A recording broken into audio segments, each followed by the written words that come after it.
So we are now going to try and establish contact with Mbalenhle Mthethwa, who's also in Johannesburg. Mbalenhle, it's over to you. What's happening where you are? Good afternoon, Nompu. Yes, indeed, we are in Johannesburg following marchers who are still on their way to the Gauteng provincial offices in order to speak to and hand over a memorandum of demands to the Premier. But to speak to us about some of the other things that will be ventilated within those list of demands, we're joined by NUMSA President Andrew Chira. Thank you so much for speaking to us, Andrew Chira. You spoke about the national minimum wage, and this is something that as SAFTU and as NUMSA you've spoken quite extensively about. Talk to us about, your reasons behind participating in this march.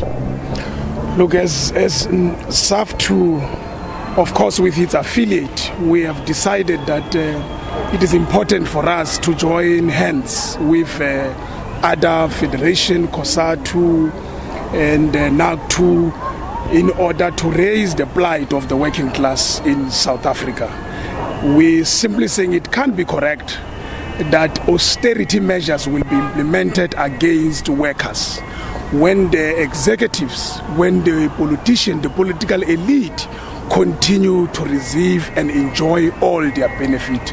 Worse off when crime becomes so rampant that we even lose workers who were not supposed to be lost. Their lives should have been spared if people didn't steal money for the PPEs, if people didn't steal money for health equipment. I mean, these are some of the reasons why we're out here. Of course, the issue of the national minimum wage is one of our demand amongst the list of demands that we have. We have warned in the past that the national minimum wage that was implemented a few years ago, it's nothing else but poverty wage. And this is what we've seen. If you look at the Stats SA now that is being released, you could see that indeed unemployment is worsening. You can see that people are losing hope.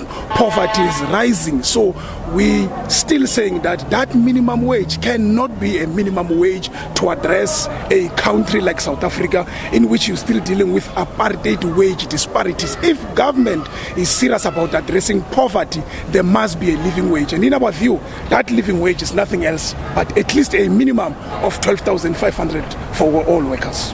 Thank you so much for speaking to us. There you have it. That is NUMSA President Andrew Chira just talking to us about their call for a living wage of over 12,000 Rand or 12,500 Rand. For now, though, it is back to you in studio. Thanks very much, Mbalenhle, for that. Let's